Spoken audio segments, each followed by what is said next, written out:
now if we possibly can. Today we received a reaction from the Obama campaign.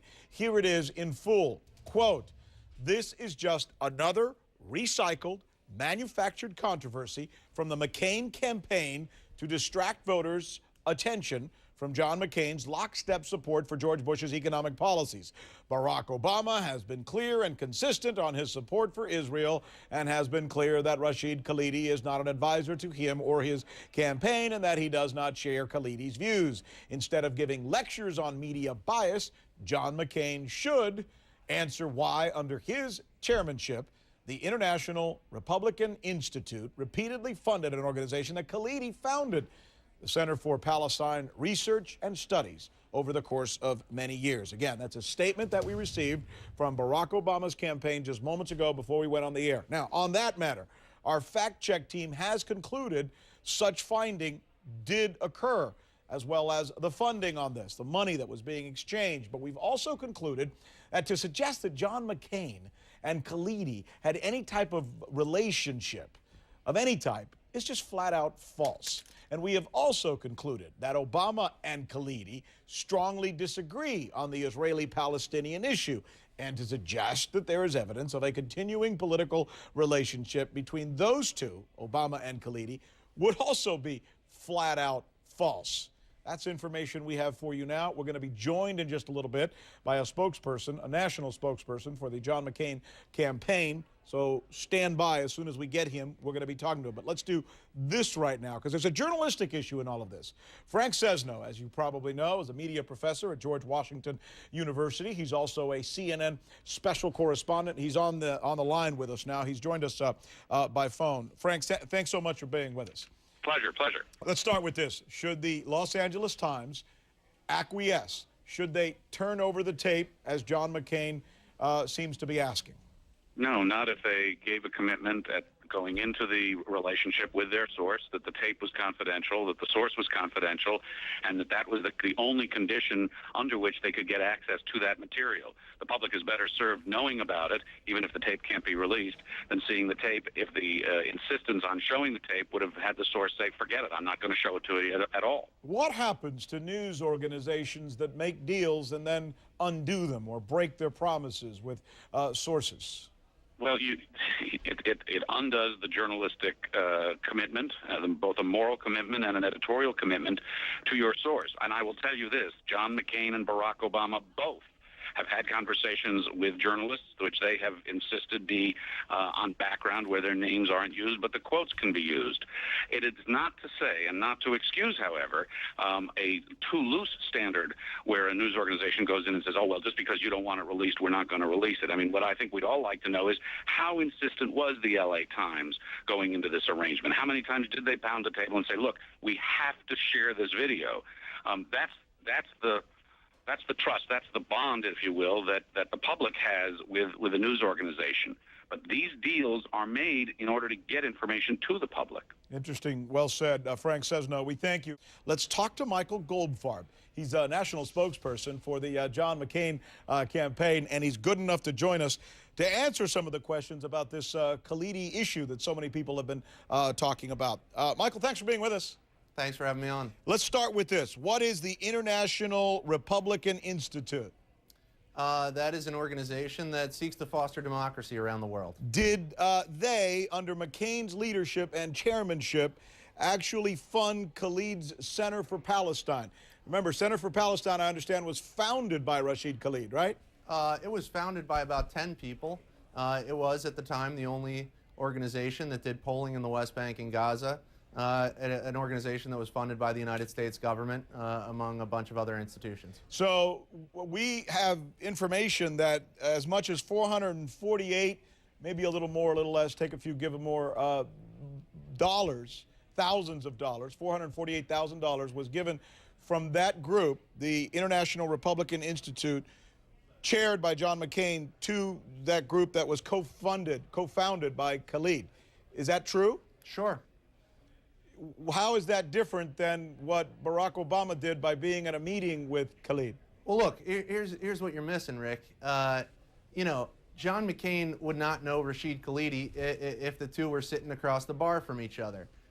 John McCain You know, he chairs this institution which fosters democracy around the world. Barack Obama has a long, close relationship with Rashid Khalidi. That's fine. That's also been known for a very long time. Barack Obama's been open about this. Yeah. He says the two are dinner companions. Their wives are friends. It's fine. You know, it's just another in a long line of unsavory associates Obama has in Chicago. But is it unsavory? But let me tell you, wait a second. You're missing the point here, Rick. And the point here is that there is a tape of this event. And we would like to see the tape because, look, we don't care about Rashid Khalidi. Again, he's just another unsavory Obama associate. What we care about is all the anti-Semitic, anti-Israel, anti-American rhetoric that was at this event, and we're curious to see how Barack Obama reacted to that. But you know what I don't understand is you've referred to him twice as unsavory. What's unsavory about it being a Palestinian American and having a critical position on Israel?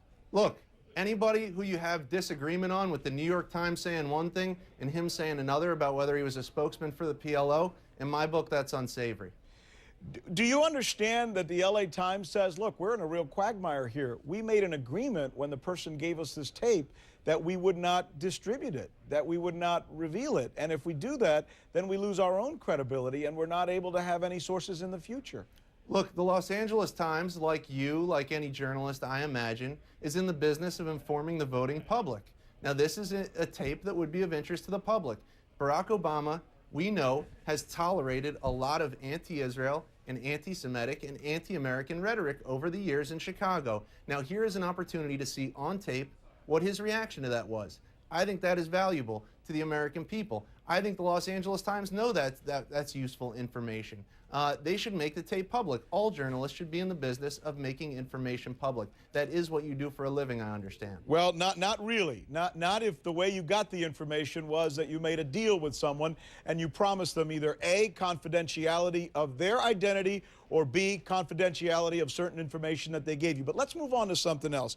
Because you know this, right? A lot of people are going to look at this and they're going to say, they're just trying to smear Obama. They're trying to win Florida by making Jewish voters think that he's against Israel. I mean, look, the guy hangs out with a bunch of people who are anti-Israel. The voters can decide about that. We want to see a tape.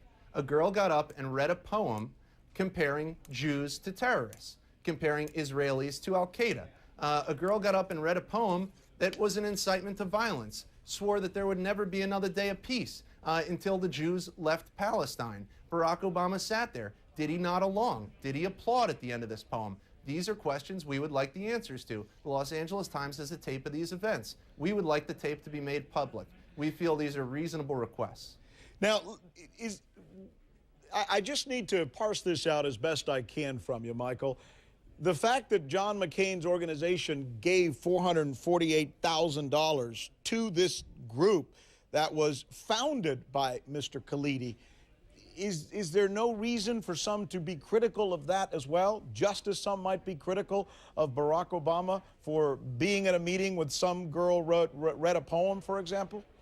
Look, you're missing the point again, Rick. The point is that Barack Obama has a long track record of being around anti-Semitic, anti-Israel, and anti-American rhetoric. Can you name one other person besides Khalidi who he hangs around with who is anti-Semitic?